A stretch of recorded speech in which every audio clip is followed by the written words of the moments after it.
Oh, I'm Steven, and I play drums and electronics. I'm Terence. I do vocals, synthesizers, and some electronics. And this is Andre, and I do guitars and uh, critiques. And what? Critiques. Critique. Good morning, gentlemen. Nice to see your smiling faces again. Good morning. Good to see you. Evening. No worries at all. So, Locrian released a new album, End Terrain, on April the 5th, guys. So, how are we feeling about it? Feeling great. Really excited to get it out there for sure. Yeah, absolutely. Yeah, it's Yeah. been a long time, so Yeah. I'm stoked. Yeah. Yeah. Can you tell us a bit more about the album from a musical point of view, guys, and what you were going for with it?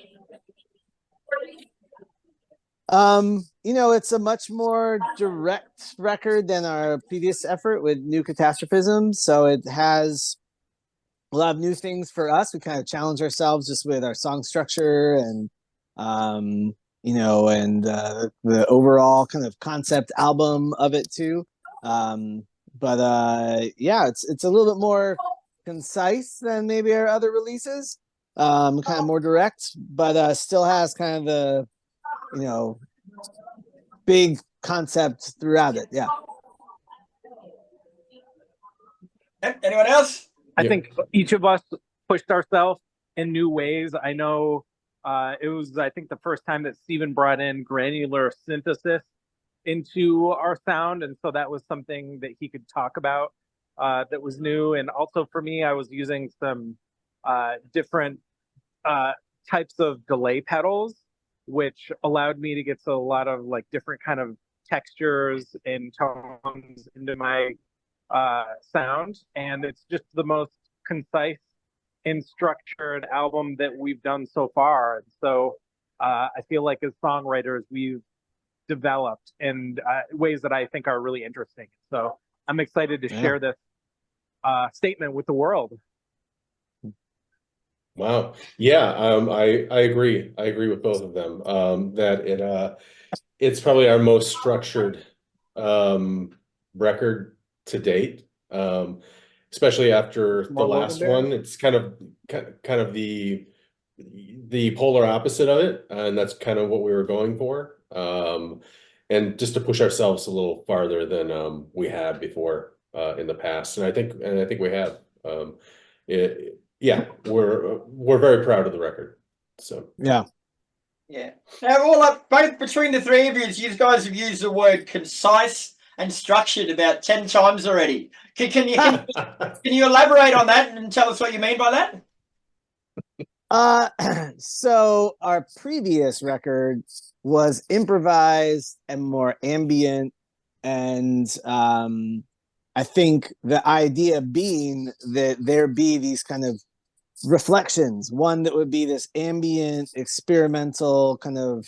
We kind of went into it with no real idea of like what we were going to do outside of that we're going to improvise. And then on the contrary, we wanted to make a next record that was more like focused song structures, like specific parts, just kind of the mirror concise of it. Concise. I love that. Word of the week. Yeah. Word of the week. My brain was like looking through my thesaurus for other ways to say the same word. So. Yeah, I mean, they were just like we had these ideas. Like I'm gonna have to use the word a little bit, so I'm sorry, but these little bits and pieces, like little that go back years, that for this record, and so. We just it's more shit. I'm sorry. It's a little more it's more structured. Yeah. No, I think it just was the opposite of the previous record. And I think it was intentional, just to like really focus and kind of concentrate like all of our energies, where maybe in the past we would allow like a 10-minute kind of intro for a track. We just were like, well, what if we just touch on these themes in a shorter frame of time, and then get to kind of the meat of it, the big riff that we had, or where the song was going. So I think that that was concise. No drone outs. No, it's just like just straight to the point. Yeah. This album is straight to the point. More intentional. Is it too late to change the album name to Structured and Concise? Yeah. Yeah. It's too late now. Probably. The CD's just arrived. All right. Now, I've noticed that there isn't a song on the album called En Terrain, which means it's got some sort of significance. Yeah, I think, we were kind of looking, the concepts of the album were about, another shift was writing lyrically from my perspective, from like a first person perspective about this kind of environmental catastrophe in a way. And, kind of thinking of like the end of the earth, or the ends of the earth, or what would that mean? Like, I think we think of it like a map that ends like in like, the flat earth kind of idea or whatever, And then I think like the idea that like there would be like the end of the earth or whatever, the end of earth, or the end of terrain or terra or whatever, which is kind of where I was thinking about it. But yeah, so it kind of fit into the theme of the whole album. Yeah. Go home. Now, the press release calls it your proper follow-up to 2015's Infinite Dissolution, sorry. So what does it mean by that? Well, essentially, up until Infinite Dissolution, we've morphed from the band that created music more extemporaneously, where we would jam on ideas for sometimes a long period of time, and we would embrace more kind of like temporal or different tones in our music. And by the time we got to Infinite Dissolution, we were creating more complex pieces of music that still had some spontaneous aspects to them. And really, like, if you think about having a pre-planned album, like most bands, I think, go into the studio and they have songs that are already written. Whereas we go into the studio and we have ideas that are already written, and we sort of use the studio to create the full piece out of them, the full songs out of them. And so when we went into the studio this time, it was really amplifying what we did in Infinite Dissolution, like having more pre-planned pieces of music with some room for spontaneity. And we just did that even more. So we made things even more concise. We did things where we like even repeated some of the lyrics in different places, and typically we haven't done that so much. And so I think we've evolved as songwriters, and we do it in our own unique way that has, some very unexpected aspects to it, I guess. Terence and Steven, what would you like to say? No, I think, like, again, there's a lot of time after Infinite Dissolution, and then we kind of sprung on everyone that it was like more of an ambient or minimal kind of, record. So I think we want people to maybe know a little bit ahead of time that it's not going to be like that record, and that we were consciously going to that kind of mindset that we had when we wrote like Infinite Dissolution or Return to Annihilation, that we were going to be having like, song structures and multi-part, kind of proggy referencing songs and stuff like that. So I think that that's kind of what we were thinking of with the continuation, and that was what we wanted to do. We thought it'd be fun to return back to that, and creative to kind of go back to that way of writing. Yeah. Listening through the album, guys, like, I found it to be very atmospheric in places. Like, It sounds great, but how difficult is it to create that feeling of atmospheric through music? I mean, I think that we're you know, I think it's our goal is kind of like we want you to get into a world, you know, like that you're like entering for us. I mean, it doesn't have to be like linear narrative, but it's like a story that we're trying to craft, or like a movie, or something that is very visual, you know, that you're being told like a story or something. And I think so atmospheres are really important, and you know, that's definitely a lot of the music that we enjoy and our influences. But I think you know, for us it was going to the synthesizers and different pedals and different effects and stuff, so we could kind of expand it. So you know, there's just three of us, but we can make it sound like it's bigger. It's a bigger space that we're in, and working with the engineer Jay Robbins, for sure, that was another part of it. We've sort of touched on this a few times, guys, but I want you to go a bit deeper for me now. Like, Locrian are a band known to experiment on each album. So what sorts of things did you add or do differently or experiment with this time around? A lot, actually. I mean, I think every song has something. Steven, go ahead. I'm just trying to think. I mean, I used like this granular synth, and I use sound samples from say like environmental sound samples.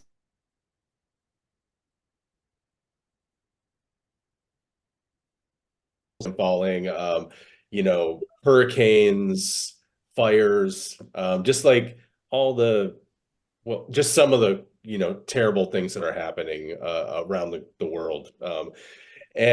You know, I use sound snippets from the war in Ukraine, which was disturbing. But everything is manipulated enough where it's really hard to tell what it is. It just becomes kind of a sound layer. And so yeah, that was one thing, was just with the synth, creating layers, textures. Let's see. I mean, that was a new one for me for this album. I think also like just like having like moments of like thrash, or having these like being more inspired by like death metal, and kind of letting those things go were a big part for us.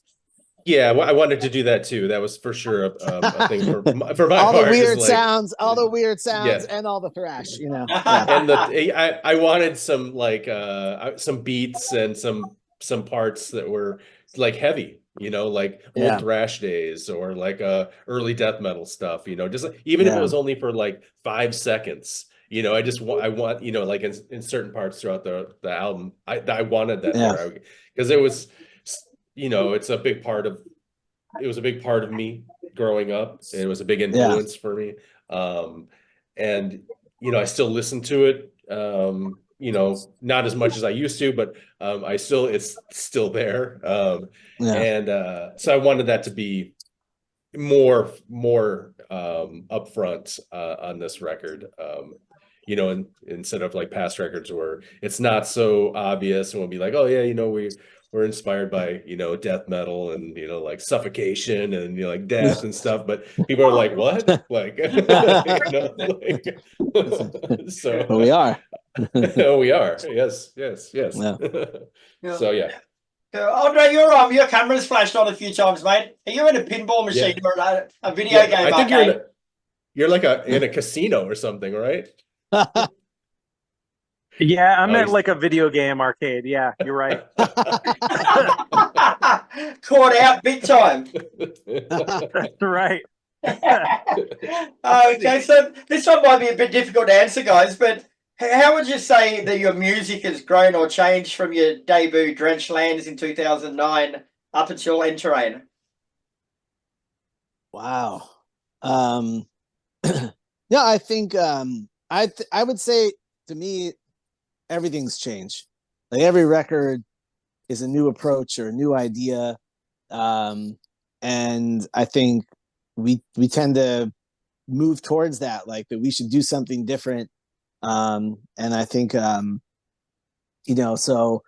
that was kind of set at that time. I think that we were trying something, it was like, we're going to try these ideas that we had, and that kind of set the tone. Pretty quickly after that, Steven joined the band in the scope of things. So that changed the sound a lot.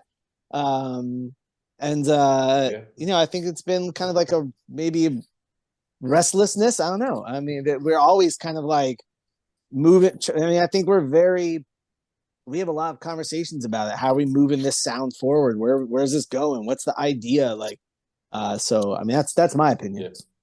I think that I mean, I can't speak for, like the early, I mean, I've listened to it. I was a fan, but I think that the themes are kind of always there, and they've continued like this kind of like the same, like same themes. I think since I've been a part of the band, I feel like it's we've just become better songwriters and maybe musicians, and just like learning the whole learning process, like I mean, as every band is going to say that. Well, I mean, not every band, but most bands, you hope, yeah. Andre? Oh, he's not even. I muted him because all we could hear was his background. But there you go. Okay. I'm sorry, I'm back. So in the beginning, we worked on creating this atmosphere. So with Drenched Lands, it was like, all right, let's create these X number of tracks that creates this very like dark and brooding and ritualistic atmosphere. And I think we've tried to like keep creating an atmosphere, but in new ways. And so with this new album, it's like it wasn't like from Drenched Lands was A and Untrained as B. It's like there had to be a lot of different steps in between there, in which we've evolved in very different ways. And so this new evolution, I think I hope that it creates this sonic environment, but I hope that there are also these short stories that are, each of the songs constitute those short stories. And I hope that together they make this coherent kind of whole. And so I guess that's how it's changed. We've become more intentional. We've thought a lot about what we're bringing in as well as what we're taking out. When we do new albums, where AC/DC might be one of my favorite bands, but they don't tend to make different albums. So we're not AC/DC in that sense. Just to say something for your Australian audience as well. Thanks for clarifying that. That's the headline. We are not AC/DC. But we love AC/DC. All of us actually love AC/DC. If I don't put in the "but we love AC/DC" part of that, it reads better.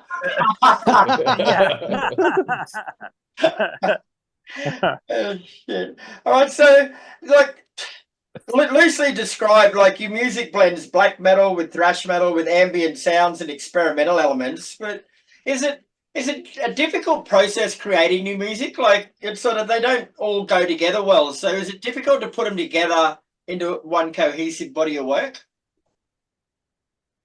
No, it's just what we do normally. I mean, I think in the last interview we talked about how in the 90s we'd go to shows and there would be bands that would play together that would not their music would have very different styles.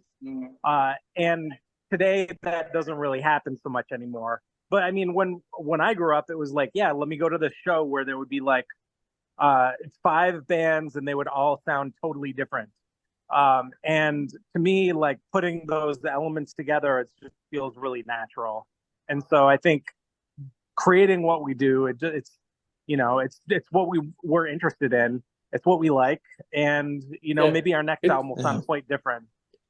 It's all experimentation too. I mean, sometimes it doesn't always work, some of the things that we try to put together, but we just keep we just keep pounding at it and we make it work. No. Or it'll be, yeah, because sometimes it'll be like a left field idea, but then we're like, all right, well, Yeah. what would it, it'll be like, but what if we try it? It might, it might fit this mood. And to us, I think we look at it as like a palette, like that black metal brings, like this kind of, like this intense kind of like tremolo picking and like really interesting vocals that are buried in the mix, kind of like a shoegaze record or something. Like there's a lot of these, like to us, it's like a sonic palette that we're just like, there's this idea. What if we borrow from that and we bring this in and we'll give it a shot? And then from that, we'll become, oh no, this other idea will be like, oh, that's where it really needs to go. Like from like the attempt and the like brainstorming and like take that riff. But, and we kind of always do that. Like, we'll take this really nasty noise part, but we're going to put singing to it, or this like slow part with, kind of like abrasive noise or something. So we're always trying to like mess with, even when we have something that's very like standard, we're like, well, what if the element that shines is what you wouldn't expect, like from that? Like, what if we try that? And that leads us like to a blast beat over like a Depeche Mode part. Yeah. I mean, who would have thought? Save that one. Who That's a wouldn't good want to one. listen to that? All right, guys. Well, thanks very much for your time. It's been a pleasure speaking with you once more. And Terrain is out April the 5th, and I've heard it, and she's a fucking cracker, guys. So congratulations. Oh, Look thank forward to you. hearing more from you.